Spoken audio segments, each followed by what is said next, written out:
এত বড় একটি রক্তাক্ত গণহত্যা, এই যে এত বড় একটি হত্যাকাণ্ড, হাজার হাজার খুন, হাজার হাজার মানুষের রক্ত ঝরিয়েছে, তারপরও এই বাংলাদেশে ওই খুনিদের নাম আবার উচ্চারিত হয়। তারপরও এই বাংলাদেশে ওই খুনিদের সাফাই গাওয়া হয়। তারপরও এই বাংলাদেশে ওই খুনিদের রাজনৈতিক যে অধিকার, সেই অধিকার নিয়ে কথা বলা হয়। যেই খুনি বিগত 16 বছরে পরিবারের কয়েকজনের খুনের মায়া কান্না করেছে, সে যদি মায়া কান্না না করত, ওই খুনি কিভাবে 2000 মানুষকে খুন করতে পারত? এই খুনিরা এরা হচ্ছে এক একজন প্যাথোলজিক্যাল কিলার, যেই কিলার ওই গোপালগঞ্জের শেখ পরিবার থেকে উঠে এসেছে। এই খুনি বিগত 16 বছরে বাংলাদেশের মানুষকে নানাভাবে খুন করেছে, কিন্তু তারা মিডিয়া সহ পুরো বাংলাদেশকে জিম্মি করে রাখার জন্য এই খুনি যেটি করেছে, এই খুনগুলোকে সামনে আসতে দেয়নি। এই খুনি বাংলাদেশ পুলিশের মতো একটি প্রতিষ্ঠানকে টিস্যুর মতো ব্যবহার করে বাংলাদেশের মানুষকে নরপশুর মতো এভাবে খুন করেছে। আমরা আজকের এই মঞ্চ থেকে পুরো বাংলাদেশ পুলিশ এবং এই যে প্রতিষ্ঠানটি, আপনাদের উদ্দেশ্যে একটি কথা বলতে চাই। আপনাদের পোশাক দেখে এখনো আমাদের ভীতির সৃষ্টি হয়, এখনো আমাদের মনে ঘৃণার সৃষ্টি হয়, এবং এটার জন্য যেমন ওই খুনি হাসিনা দায়ী, আপনাদের ব্যক্তিত্ব এটার জন্য দায়ী। আপনারা ক্ষমতার লোভে, পদের লোভে ওই পোশাকটিকে ধারণ করে অপব্যবহার করে সারা বাংলাদেশে নানা রকম কুকর্মে সহযোগিতা করেছেন। ওই বাংলাদেশ সেনাবাহিনী যদি চাইতো 10,000 মানুষকে 5 তারিখে খুন করে ওই খুনি হাসিনাকে মসনদে বসিয়ে রাখতে পারতো, তারা কিন্তু সেটা করেনি। তারা তাদের প্রতিষ্ঠানের সম্মানের কথা চিন্তা করেছে। আপনারা কিসের কথা চিন্তা করেছেন? আপনারা চিন্তা করেছেন আপনাদের পদবীর কথা, ওই খুনির হুকুমের কথা, ওই খুনির দাসত্বের কথা। আবার এই যে মা বাবাদের জীবন গিয়েছে, রক্ত গিয়েছে, এই পরিবারগুলোর উত্তর আপনারা আজকে কিভাবে দিবেন? আজকেও এত খুনের পরে, এত জীবনের পরে নতুন করে এই বাংলাদেশে আবারও কিছু পুলিশ সদস্য ওই পোশাক পরে আবার টাকা নিচ্ছে, আবার দালালি করছে, আবার দাসত্ব করছে, আবার একটি দলের হয়ে কাজ করছে। বুকের মধ্যে যদি এইটুকু পাটা না থাকে, দয়া করে ওই পোশাকটা খুলে রেখে চলে যান।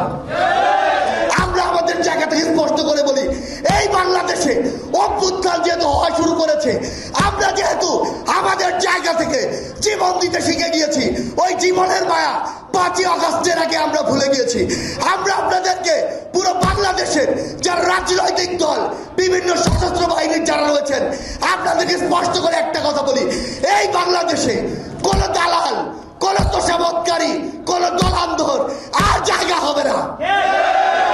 আমরা আমাদের জায়গা থেকে আপনাদেরকে স্পষ্ট করে বলি, আমার শহীদ ভাইদের নিয়ে এখনো ব্যবসা হচ্ছে, মামলা ব্যবসা হচ্ছে, টাকার ব্যবসা হচ্ছে, দলের রাজনীতি হচ্ছে। এই বাংলাদেশে আমরা আর এগুলো দেখতে চাই না। যদি এরকম কিছু হয়, যারা করুক, যেই নামে করুক, পোশাক পরে করুক আর পোশাক ছাড়া করুক, তাদের বিরুদ্ধে এই বাংলাদেশের আগামী প্রজন্ম আগামীতে আবার দাঁড়িয়ে যাবে। আমরা শুধু আপনাদের উদ্দেশ্যে একটি কথা বলতে চাই, আমার শহীদ পরিবারদের উদ্দেশ্যে, আপনাদেরকে শক্ত হতে হবে। আপনারা যদি শক্ত থাকেন, আমরা আপনাদেরকে বলছি, আপনাদের এই খুনগুলোর বিচার, আমাদের ভাইদের, বোনদের, মাদের, বাবাদের এই খুনগুলোর বিচার এই বাংলাদেশে নিশ্চিত না হওয়া পর্যন্ত যদি এই বাংলাদেশের কেউ কথা বলে, এই বাংলাদেশের কোন একটি প্ল্যাটফর্ম কথা বলে, বৈষম্য বিরোধী ছাত্র আন্দোলন আপনাদের জন্য কথা বলে যাবে। আমি শুধু আপনাদেরকে এটুকু আশ্বস্ত করতে চাই, যে কোনো জায়গায় যে কেউ আপনাদেরকে নিয়ে যদি বিন্দু মাত্র ছেলে খেলা করার চেষ্টা করে, একটা জিনিস মনে রাখবেন, এই প্ল্যাটফর্ম বাংলাদেশ সরকারকে, এই প্ল্যাটফর্ম তার জায়গায় বসিয়েছে। যে যেই পদেরই হোক, যেই পোশাকেরই হোক, পোশাক ছাড়া হোক, যেখানেই তার অফিস হোক না কেন, যদি আমার শহীদ ভাইদের এই স্পিরিটের সাথে আহত যোদ্ধাদের রক্তের স্পিরিটের বিপক্ষে গিয়ে বিন্দু মাত্র কিছু করে, তার যদি আমরা কোনো প্রমাণ পাই, আমরা আপনাদেরকে এই মঞ্চ থেকে কথা দিয়ে যাচ্ছি, তার বিরুদ্ধে আমরা এই বাংলাদেশে যুদ্ধ ঘোষণা করব। আমার শহীদ পরিবারকে শুধু একটি কথা বলে দিতে চাই, আপনাদের যে কোনো সহযোগিতার জন্য পুরো বাংলাদেশ, পুরো বিশ্ব আপনাদের পাশে দাঁড়াতে প্রস্তুত। আমাদের অনেক সীমাবদ্ধতা আছে, যেভাবে আপনাদের সাথে যোগাযোগ রক্ষা করা উচিত, যেভাবে আপনাদের পাশে দাঁড়ানো উচিত, এখন পর্যন্ত আমরা সেভাবে পারিনি। কিন্তু আমরা আপনাদেরকে শুধু এটুকু বলতে চাই, আপনারা যদি আমাদের কাছে আসেন, আমরা আপনাদের কাছে যাব, এই যোগাযোগ আমরা তৈরি করব। যে কোনো প্রয়োজনে শুধু আমাদেরকে জানাবেন। জীবনের মায়া আমরা অনেক আগে ভুলে গিয়েছি। জীবনের মায়া ত্যাগ করে 19 জুলাই, 20 জুলাই, 3, 4, 5 আগস্ট আমরা রাস্তায় নেমেছি।